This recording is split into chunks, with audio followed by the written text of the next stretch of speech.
Is the 3 E's of social media for lawyers. And I'm Sean Jameson, and this is More Law.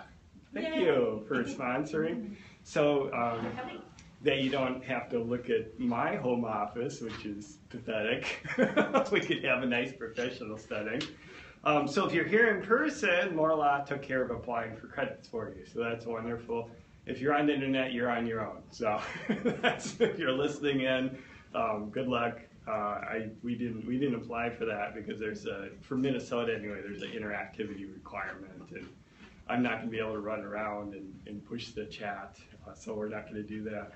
So why don't we do what do people hoping to get out of today's session? Let's do that. And these are all safe to write? Yes. Okay. So David, I would like to avoid going to jail. Breaking, getting sentence disciplined, that kind of stuff.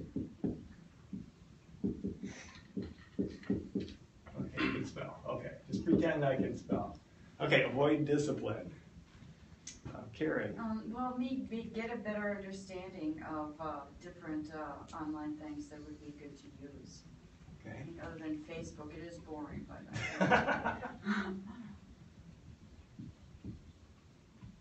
And I'll repeat these just in case it doesn't show up on the internet. Let's hear Digby. Well, you know me, I just go to these things to be a fly on the wall and see what everybody else thinks. All right. I don't think that really... So you're benchmarking. All right. Oh, okay. Let's go with that. I'm here to benchmark, Sean. Well, Earlier he was bench pressing, so well, impressive. So no, that's not a bad idea, because sometimes we go to CLEs and conferences to make sure we're not missing this magic sauce, the secret sauce, right? I don't know. Do you have any goals? Yeah. I would like to be able to better utilize the efforts that I already have going. Okay. So more effective, better Yes. utilization. All right, so I'm going to repeat these. So we're going to avoid discipline. That's a big goal, right? Because then all the other efforts you did are wasted because you're spending your time responding to the board. And it's terrible if you were actually disciplined, but it's still a big time suck and a lot of aggravation and stress to get a complaint in the first place. Better understanding of what's out there. And you find Facebook boring? I think No, I that's was just reading your. interesting. That's why lawyers like it, because it's boring and easy or something. You're LinkedIn, yeah. Yeah. Oh, no, it's LinkedIn. Sorry. Yeah, but you never know. Everybody likes something different. Mm-hmm. It's kind of interesting. Okay, and benchmarking, what are other people doing? And hopefully we'll be willing to share amongst ourselves in the room as well.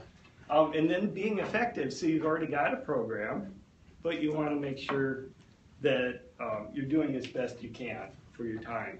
And one of the big objections that we get for really anything, marketing, social media, it takes too much time. There are other things I could be doing. And to be honest, if you have all the clients you can handle and you charge them as much as you want, maybe you don't need to bother, right? That would be the bottom line, right? You don't have to market if you have more people than you can handle, and you're charging them as much as you reasonably feel is fair.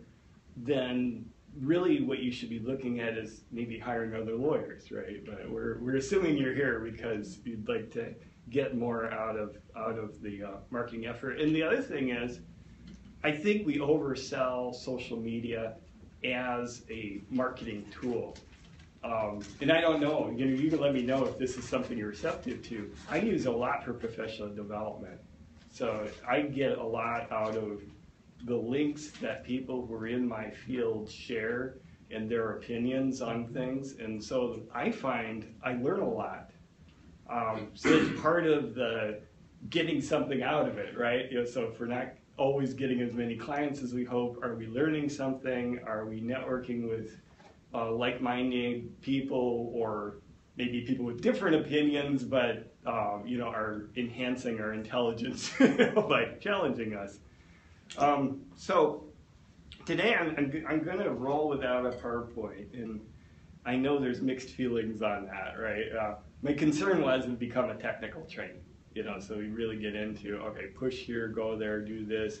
The other thing is, and I think Digby was there for the one in Duluth. People ask so many questions, the PowerPoint was irrelevant. So please feel free to ask questions, interrupt me. I can get it all done. This time. Pardon? We don't have a 12-year-old on hand. Yeah, I know, So to you're gonna have bail to me throw it out. out. Okay, so for those of you who missed that, in Duluth there was a 12-year-old that explained Snapchat and Instagram to us. Now, I haven't gone on Snapchat.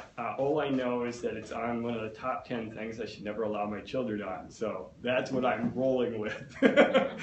So if you don't know, it's you can send videos and they're supposedly delete instantly.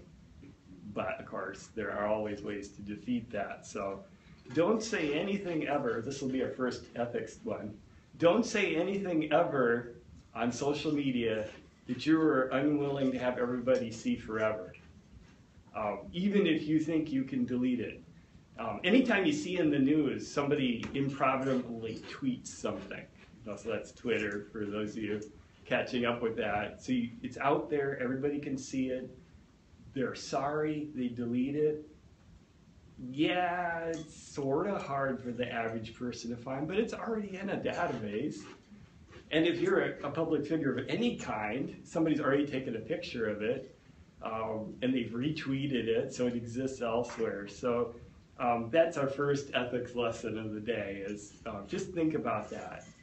And I think that ethics are mostly fairly straightforward for social media, because the same kinds of things that I think will get you in trouble with ethics are the same kind of things that will repel clients in social media. So some of the similar behavior, and we'll get into that in a little while. So how many people are on social media at least once a month? Okay, that's everybody. Once a week? Does it count if I have somebody else who's on it for me? That does count. All right. All right. How about several times a day? Okay. So that's not too bad. Okay, so we got a warmed up crowd here for social media. That's great. Okay, and we'll get to some of the efficiencies on that a little bit. So here are some of my goals. So I'll try to answer as many questions as possible. I'll get this list for sure. I want to hear what was worked for you. I want to share some of my own tips on time saving and making sure you spend your time well. Avoiding ethics complaints was on the list anyway, and I hope we can have a little fun. So. And that comes from participation or telling me I'm full of crap, you know, that's okay. You're welcome to do that. One of the things that I think is interesting about any area of practice in your life, personal life, professional life, is there's the mainstream of the right way to do things. And what you find is there's a couple things. Either it's wrong, or it's wrong for you. So you might customize something different that's going to actually work for your own personal motivation, what your clients actually want. You know their demographic, you know what they respond to. And everybody has a little different thing going on, either professionally or personally. So it's okay to challenge and say, well, you know, I do something totally different and it works. That's great. Okay, so what's the first thing? The best way to avoid wasting time is have a plan, right? So you do that for your practice, you do that for your clients, you help organize them, so hopefully we can organize ourselves. We can have a marketing plan. We can have a marketing plan that includes social media. So one of the ways we oversell social media is to make it sound like it's its own marketing plan. It's not, right? It's a tool, it's a little chunk of your marketing plan. It won't solve all your marketing problems. Sorry. I'm probably lost like a whole bunch of people on Periscope here. So that's what we're doing. Don't worry, I'm the only one on video. So if you don't want to identify yourself by name, your voice might show up on the video. And we can talk about Periscope in a little bit too. But that's the main thing. Write down your plan. Who is the person that you would like to have a client? What is the company that you'd like to have for a client? What is their characteristics? where do they live? What are the interests of the people who are involved in that? And you can narrow that down. What if it's a large group? So you're a consumer lawyer of some kind, right? You know, so I do estate planning for middle income people. Well, that's a lot of people, right? So that's kind of hard to aim for. So that's when you could take some of your own personal interests and narrow the scope, right? You know, and maybe I want to, because I'm really excited about running and swimming and biking, is hit that group of people with my message because I have something in common with them. So even though that's not, I actually wrote an article on estate planning for triathletes, but seriously, it's not that different, right? Other than the bike and the fact that you might crash and kill yourself, Yeah. you know, it's really not that much different. It's just that there's an affinity there, right? So social media, again, it's social. Where are our affinities with people? What are the kinds of things that we say and do that are genuinely us and our interests that are going to resonate with either our clients or our referral sources? Can I ask you a question? Yeah.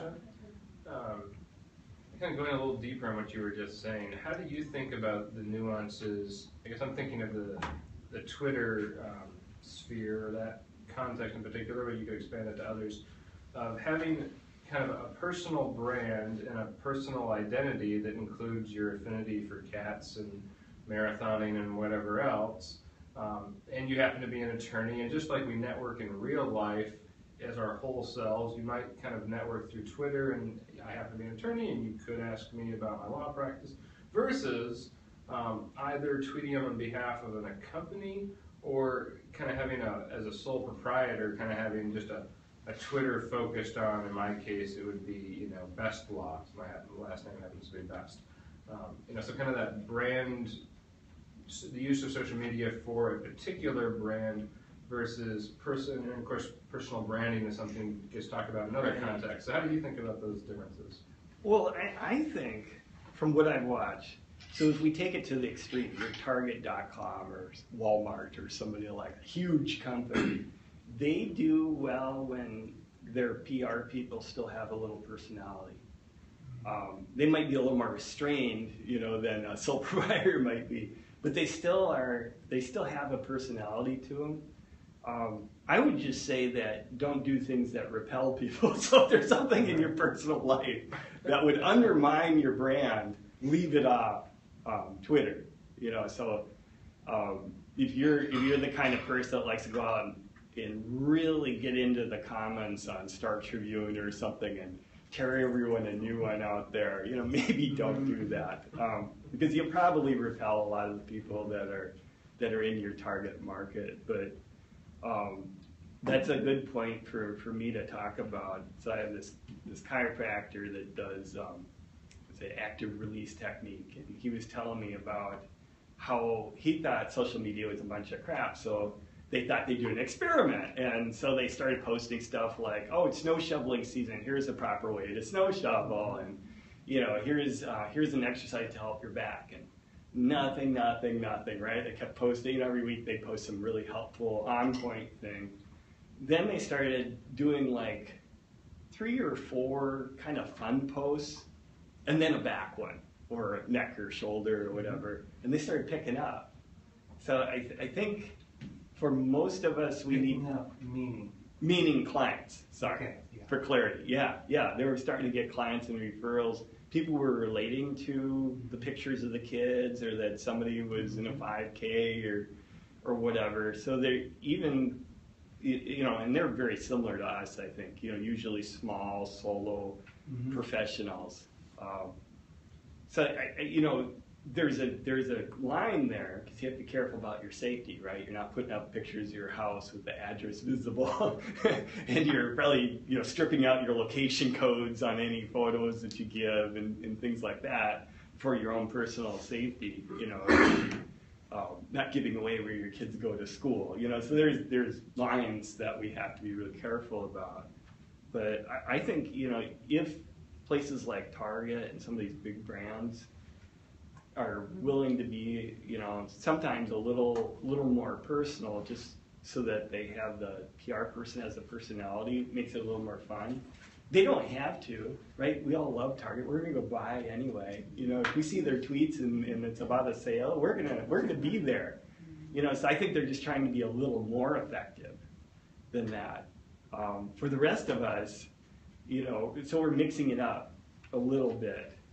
But when you do your serious posts or tweets or whatever they are, then you really want to think hard about brand and the focus. So I have some examples of, I don't know if any of you know Chuck Ramsey that does all the DWI type stuff.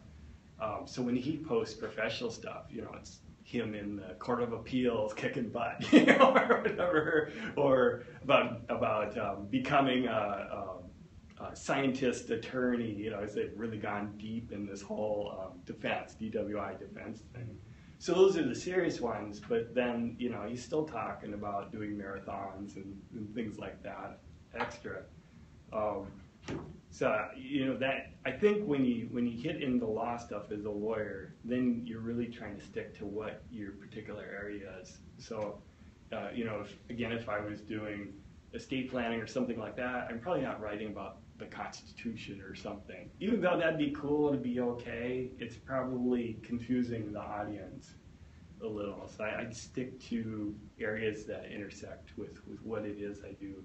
Even though I'm telling you, yeah, go ahead and talk about your crochet club or whatever, basket weaving, you know, biking, you know, going to the Vikings game, whatever. Or if you happen to have hobbies that intersect with your practice, then you're really golden, right? So some of you follow Jeff O'Brien, you know, he's into the Vikings and microbreweries, and wouldn't you know, he has sports people and microbreweries as clients. You know, so it really works out for him to have a hobby and talk about that very, very passionately about beer and sports. So that's the main thing. Have a plan. Write it out, even if it's in your noggin. You know, write it out. You know, what are the things I'm going to do? You know, how many networking events will I go to? You know, am I going to do direct mail? Am I going to go back to my old clients and try to revitalize those relationships? You know, when will all these things occur?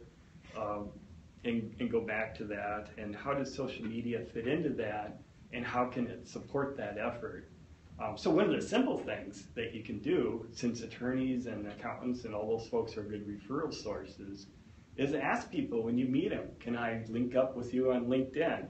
Then you've got them in your database. If you're like me and maybe you got a little ADD thing going on and you forget to enter business cards into the database or follow up with people, you know, then you've at least had one contact with that referral source, potential referral source, or, you know, somebody that you might have to refer to because of a conflict or something like that. You at least had one contact. At least it got done, right? So maybe you guys are better than me at networking and you don't have a big pile of business cards you haven't followed up on. But I think the LinkedIn makes that a lot easier because there's really a couple goals.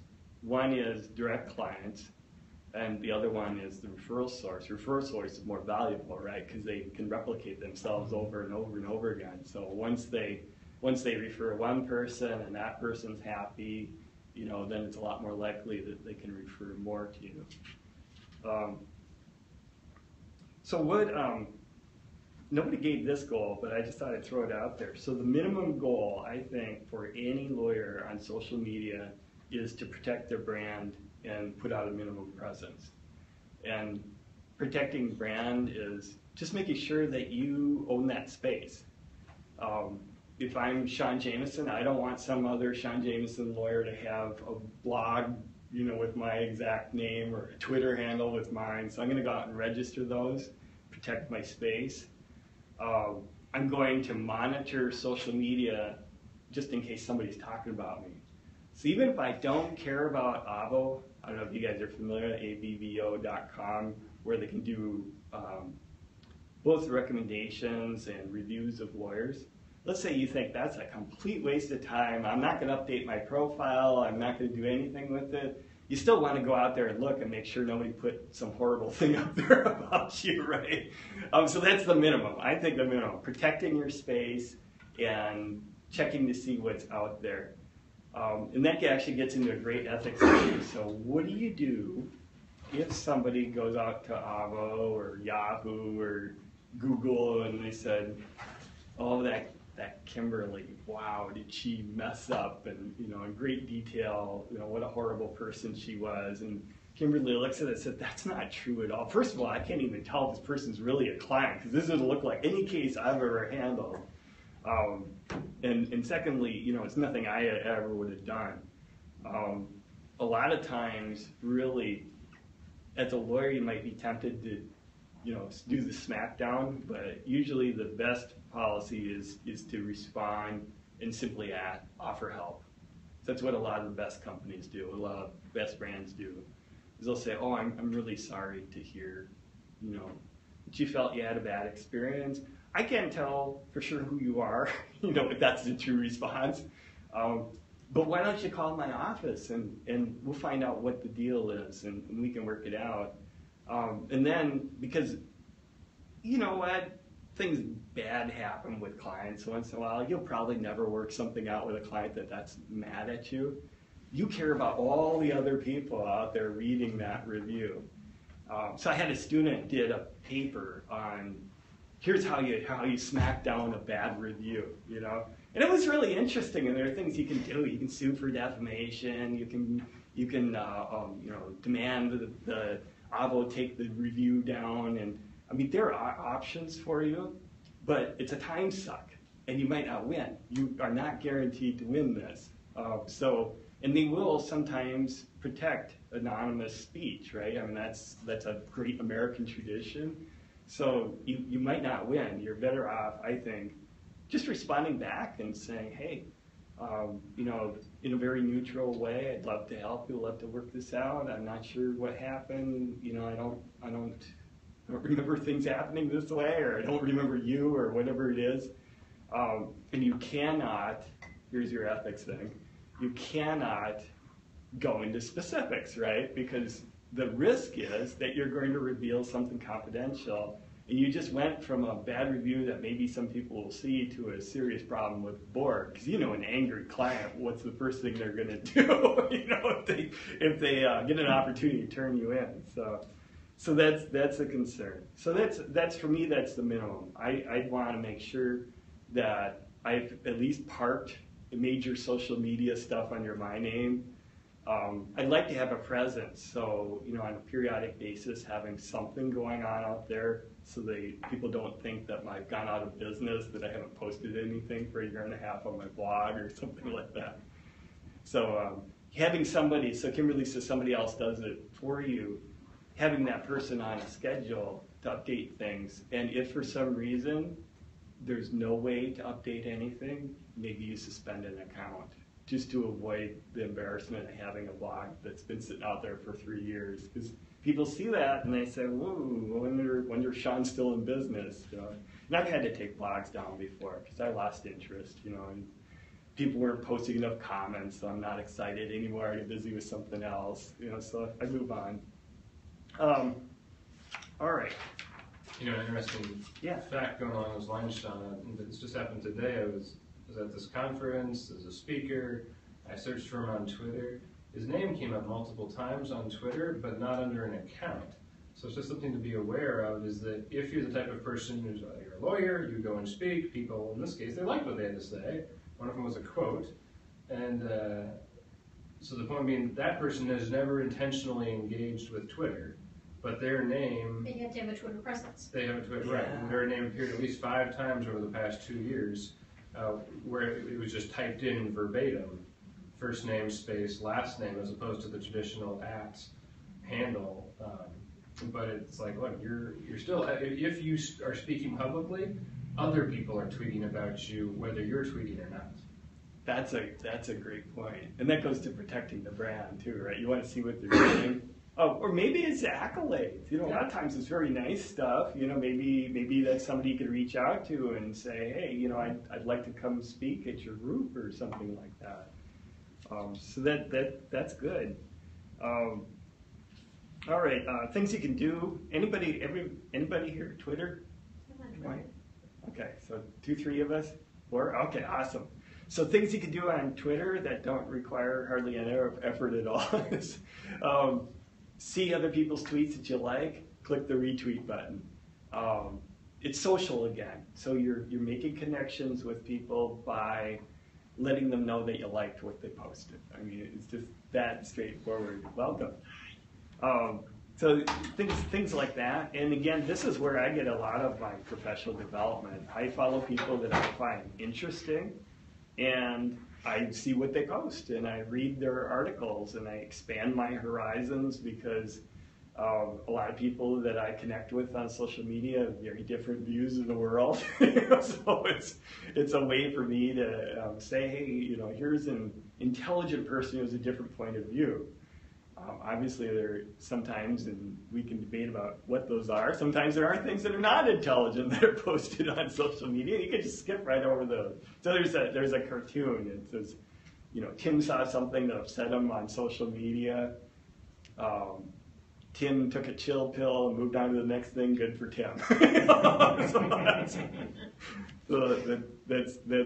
But it's great for professional development. So, if you're doing criminal defense, and there's a great active criminal defense bar in Minnesota, and they're on social media, you can learn what they're up to, and maybe they have ideas and points of view that can be helpful to you in your practice.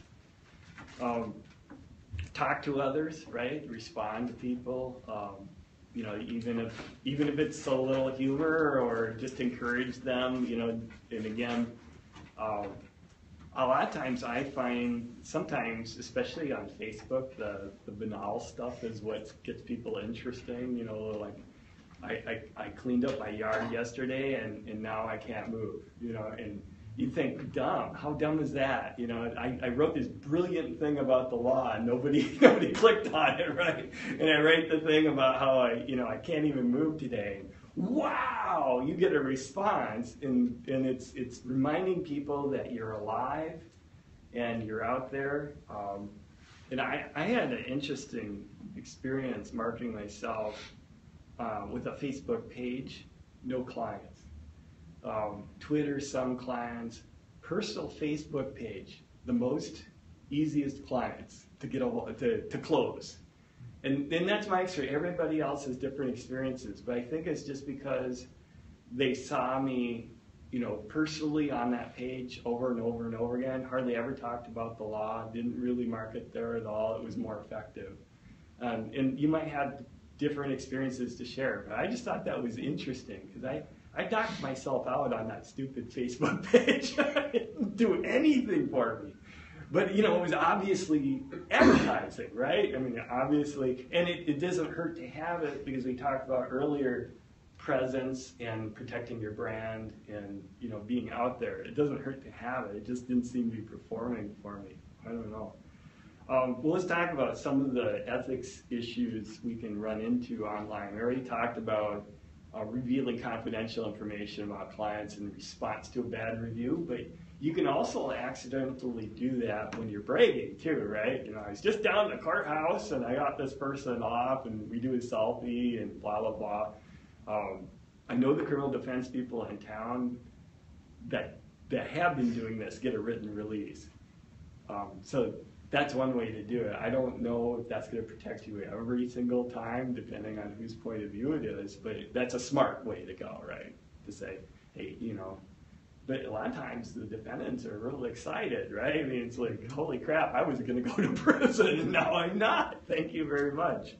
But then, of course, there's a risk, right? It's reminding their employers and friends that they were charged with a crime, and unfortunately, in this country, public opinion is not the same as your constitutional rights, right?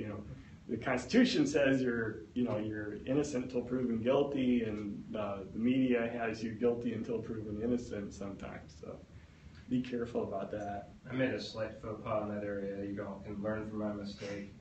Where I made a habit of asking clients after the things are done, and I know they're very happy with my services directly.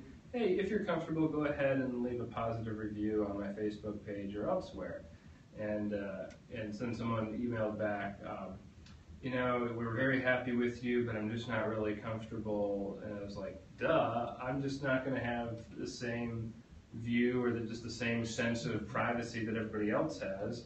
I need to, if I'm going to keep asking people for reviews, which I think there's a way to do that, I need to wordsmith how I ask and giving people the out that, someone who just, it was exactly that. Most of my clients are family law clients. This client was a criminal law client, and we got a great result for him. But yeah, he doesn't want people to know he was charged with a crime. And yeah, as soon as they said something, I replied back right away. Oh, I'm really sorry. Don't worry about it at all. They were kind of like, oh, maybe I could send you something anonymously, and I was just like, don't worry about it. It's the last thing I want to do is make someone else uncomfortable after we've just gotten a good result. So. Yeah, that's a great story. To be honest, that's human communication. You may never be able to wordsmith that perfectly, but you can try, right? We always try to communicate and to make our clients feel confident and comfortable and not pressured to do anything for us, in particular. On the other hand, a lot of people really want to support their lawyer because they want you there next time, right? They want you making money off of other people so that your office is open and you're going to be there for them next time. The other thing is, and this comes up on Avvo too, so one of the things you have an opportunity to do on Avvo is you can respond to questions online, and there's a Guru site like that. And I think that's still going, Law Guru. There might be like answers on Yahoo and some other things.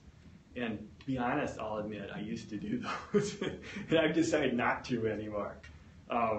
Because the problem is, in order to successfully protect yourself from forming an attorney-client privilege, in other words, they ask a real fact-specific question. If you give a real fact-specific answer, even though there's disclaimers galore all over the site, it's possible that the bar board could come back and say, geez, a reasonable person might have thought you were their lawyer, at least for that transaction. That's a possibility. I know I'm taking the conservative route here, but that's a possibility. If it's a very fact-specific question, you give a fact-specific answer back, even though there's a disclaimer, and it's very clear in the terms and conditions that this is not an attorney-client relationship, it's possible.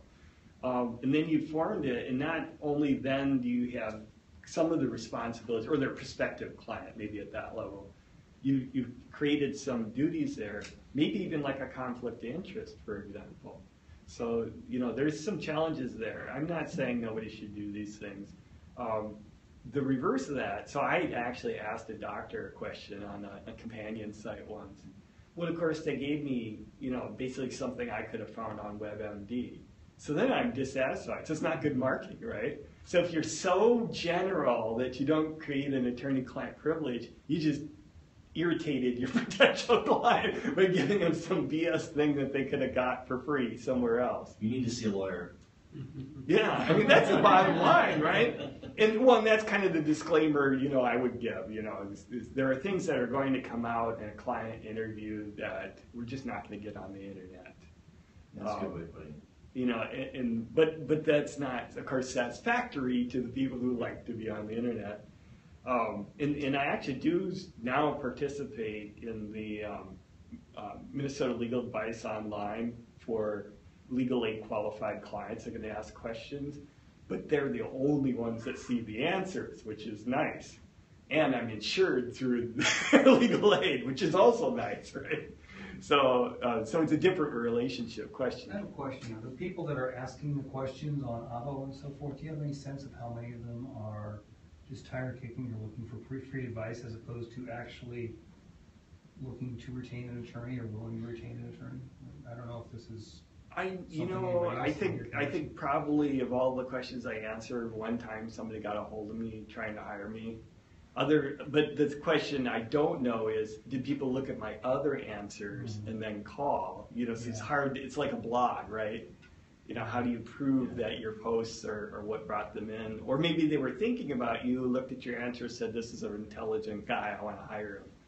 But yeah, cause and effect, I got one potential client who, of course, was yet another person who was mad at their either trust or probate lawyer. And would have been mad at me had I, engaged them, right? Because that's what they do. It's just like family court.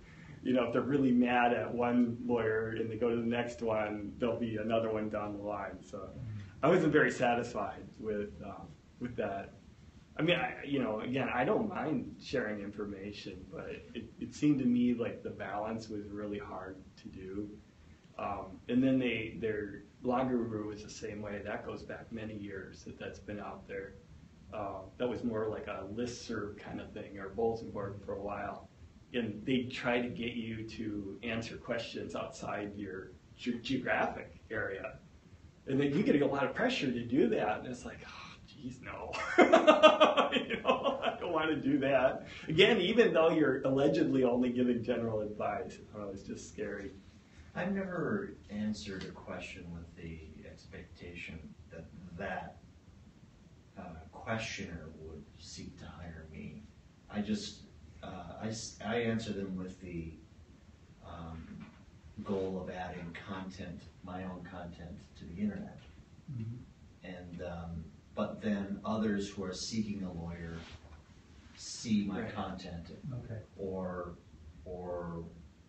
get a hit on my site as a result of the content, and then hire me. And I've gotten paid. I get paid clients, paying clients from Avo. mm-hmm. From answering questions, or just No, from people seeing just your... from Avo in general. From the profile. Yeah. I think the testimonials are probably the biggest driver. Right.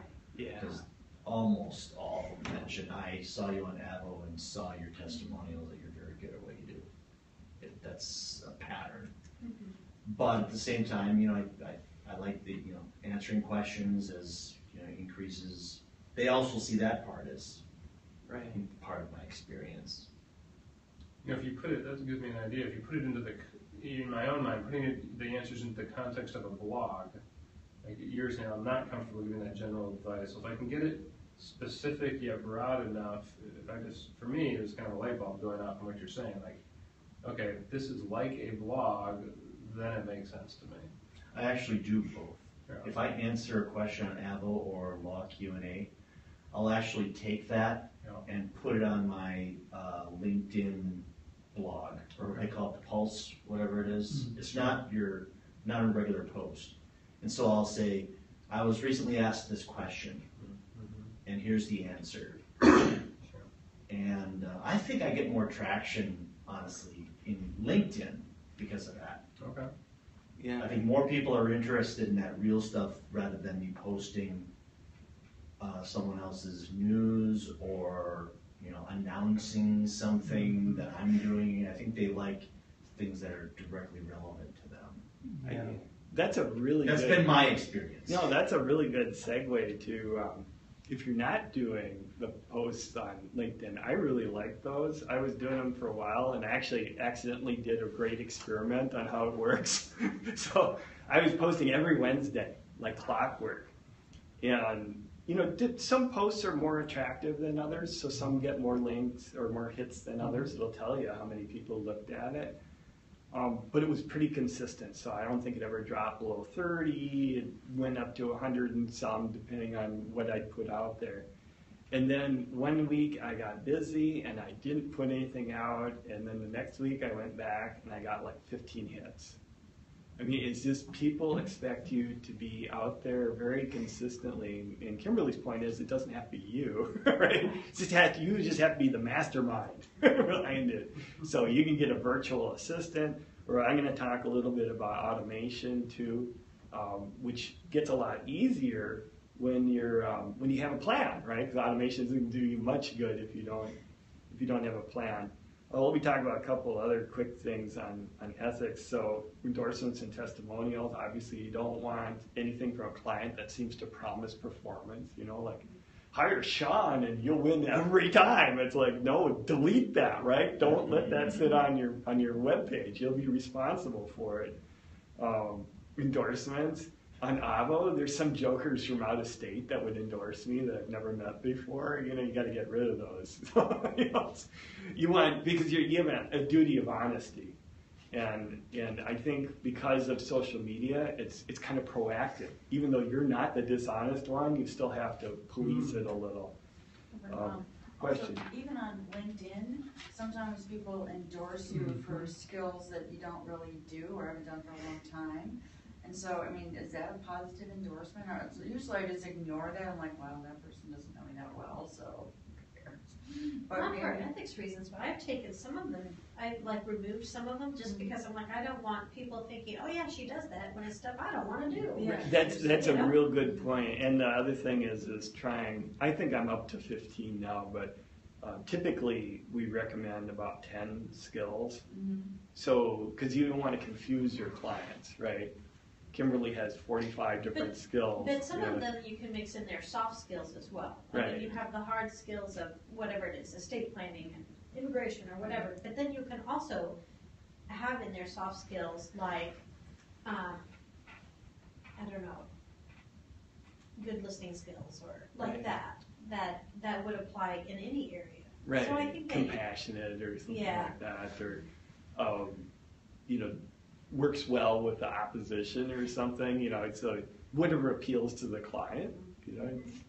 Because you have someone like a family court, right? They go in and they blow the doors off the competition and ruin it for, you know, like your relationship forever, you know. And so, and if that's not what you want, you know, then that's good. So the ethics issue on skills, they used to call it like specialties, and then the lawyers had a fit. So change it to skills. 'Cause Right, yeah. specialty, you guys all know, you can't claim a specialty that the board didn't say you don't have, right? Love the triple negative there. So that's an important one too. I know ethics rules is specialties. So avoiding ethics, again, things you can do proactively, have nothing to do with anything you did wrong. Have a strong password on all of your social media. Because some joker gets into your account and starts putting crap out, and suddenly you're potentially responsible for that. It hurts your brand.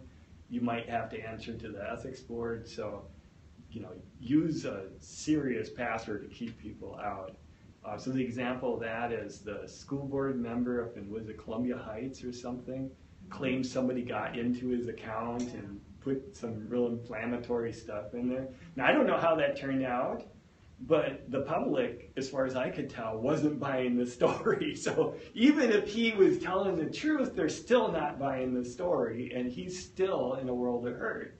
So take care of your passwords and don't use the same one for every account. You know, so if one's compromised, then it won't spill over to question. Okay, so what do you suggest is the best? Isn't there some place that makes up designs, passwords, or like really foolproof passwords?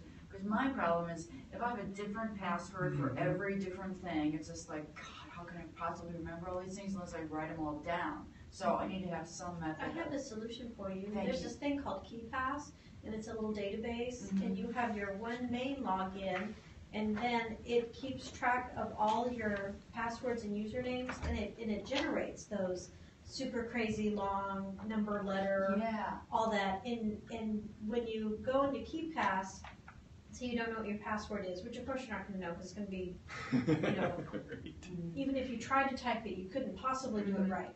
So you copy it, and then it gives you 15 seconds to paste it into the thing. So you can do it as many times as you need or whatever, but yeah. That's so great. you don't actually know, you don't even need to know your passwords, it just keeps it for you. Yeah, But there's- I need to know something to get into KeyPass. Yeah, Yeah, but then that's your one, that's the name of your cat, you know. Yeah, you have I to. should be able to do that. I can Key, remember yeah, one. KeyPass And it or better be a really good, unrememberable password that nobody else can hack. right. Because that's where all your passwords are. I know. Yeah, there's like RoboPassword. So there's a few solutions. But thank you, Kimberly. That is an awesome suggestion. So have those. If you don't do that, what you can do is have a protocol. You know, where you use a piece of this and a piece of that and a piece of that, so it all goes together. But I like that solution much better. All right. So ideas for being efficient, effective. Pick a couple times a day to go in. Do what you got to do, get out. I mean, that's this is without the technology, right? You know, just go in, get out. One of the things, if you don't want to do automation and you use pictures, I found Instagram hooks up with both LinkedIn or both Twitter and Facebook. So let's say I don't want to do automation, but I don't want to log into everything. Take a picture of something, write about it, click, link all the accounts together, boom, it goes out. You know, so that's one way of doing it. And if you like pictures, you know, so you can take a picture of the courthouse, or you take a picture of, you know, something. And I just kind of thought that was a nice little time saver. And if you do happen to see an article that you thought would be great for your audience, you know, we could talk about scheduling, but you know, if you're just happy right there, right then, you think it should go out to your audience, click that share button, get that thing out there. It's out there, you've done it. You don't have to worry about it later or think about it. Don't worry about crafting the perfect post. I think I told you earlier, right? You know, I think of those clever things that I work at. Nobody cares. I do the random sort of thing, and it's not anything that'd be harmful to me, right? I'm not taking risks, but you know, you don't know what will appeal to your audience. But you can measure that, right? So you can kind of see, okay, this is what people like or retweet, and so you can kind of repeat the behavior. And it's the thing again with social media. I think the point was made that you don't always get the one-to-one connection. You know, I did a post answering a question and I got a client, but that continual presence is really helpful. So don't stress out about the perfect post. You know, it's not a 100-yard dash; it's a marathon, right? You know, it is only not as much suffering, and you can do it a couple minutes a day.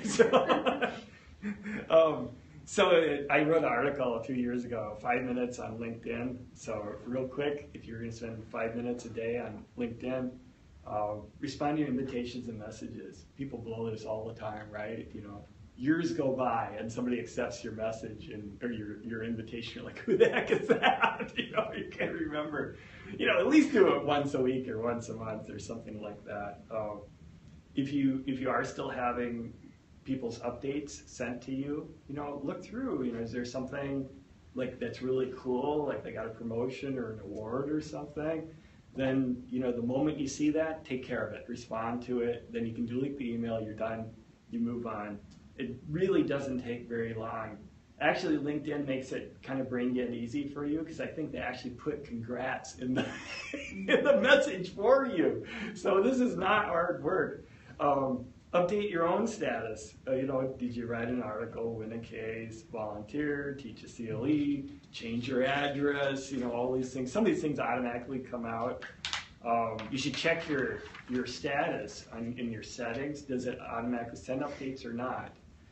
So if you're working for somebody else and you're looking for a job, you might want to turn that off. Right? You know, you changed your status from not looking for work to looking for work. You might not want to advertise that to your employer, but other than that, it's probably a good idea to have it out there.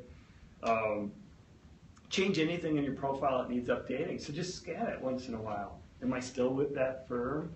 Am I still practicing in that area? So I got burned on that. So I had a buddy I was referring business to, and he was taking plaintiffs' employment cases, and he decided not to take them anymore. He didn't tell me.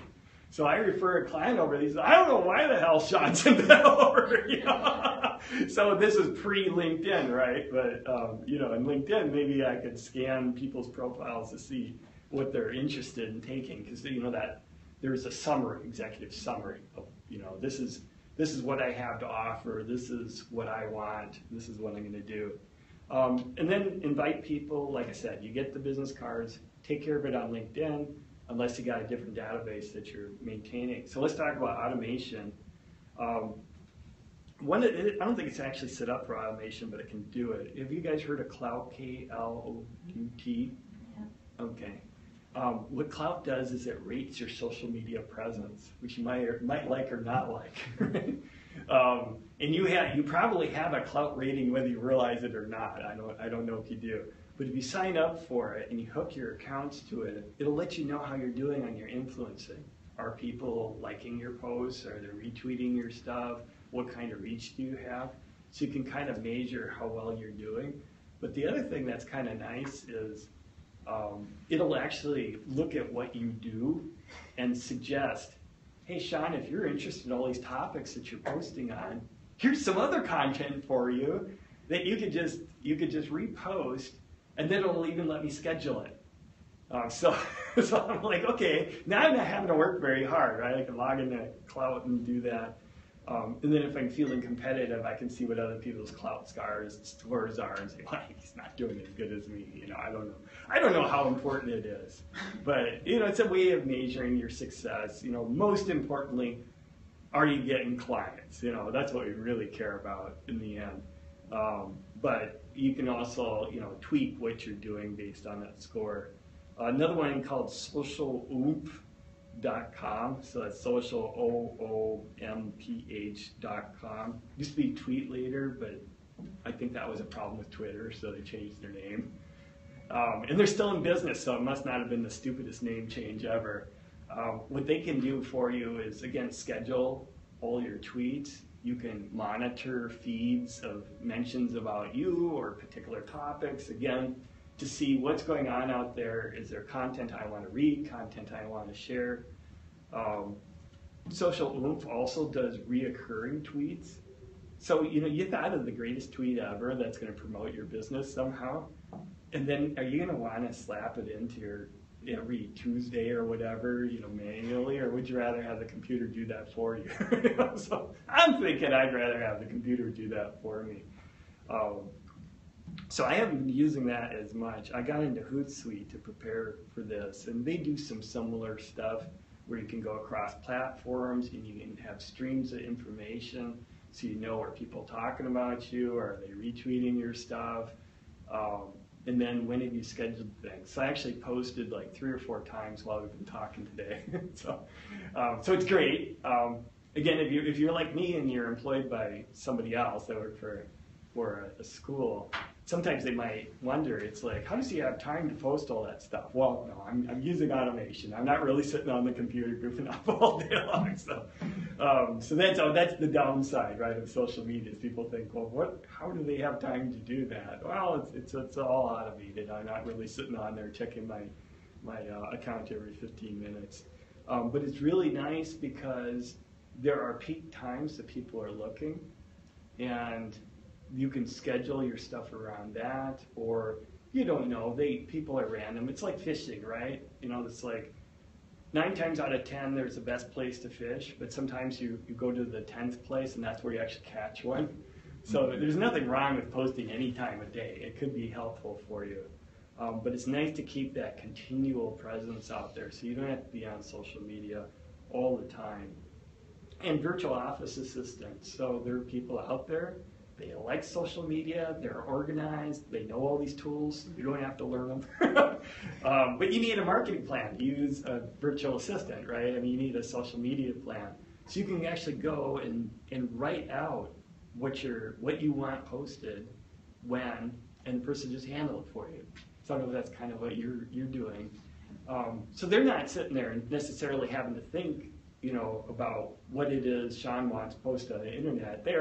You've already told them what you want done, and they can check and see if somebody responded to you, and you know, a lot of that stuff you can have protocols, you know, to say, well, if somebody says something nice, just make sure you reply back and say thank you. And it doesn't take a lawyer to do that, right? You know, for $300 an hour, you know, probably better off doing lawyer work. So, you know, those are some of my recommendations. And Clout and Social Oomph and Hootsuite, HOOTSUITE, they all have basic free levels. So if you're just starting out, you want to try them out, you want to see if that works for you, free. And they're not terribly complicated to do at a simple level either. I mean, if you've figured out Twitter or Facebook, you can do that. You see how I'm doing? Oh, I'm over, I'm sorry. We started a little late. Okay, so recap. Plan ahead for campaigns and posts. Pick times a day to check social media, unless you just really like it. Then go out all the time. Feel free. But the studies have shown that interruptions cost you more than the time that you're interrupted. In other words, you lost your train of thought. Now you have to ramp up and get going. So you lost a lot of productivity. Every time your phone buzzes, you look to see what somebody said on Facebook, you're losing money, bottom line. don't get sucked into Twitter, Facebook wars with trolls. You guys know what trolls are, right? People that go out to deliberately pick fights with other people. Waste of time, right? And unless it has to do with your brand, then still don't fight with them. My recommendation is really just to offer help and say, yeah, I'm really sorry. But yeah, don't get sucked into Twitter wars, especially with your spouse. That's friends, not a good thing.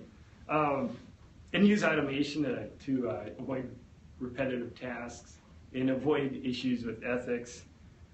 Since I think my feeling is ethical social media use is effective social media use. In other words, if you are just blasting somebody with, oh, I see you had a car accident, hire me, that's not going to work anyway. Plus, it might be solicitation, right? It doesn't work.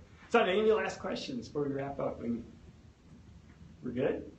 Great, thank you. Thank you, Sean. Thanks much, Sean.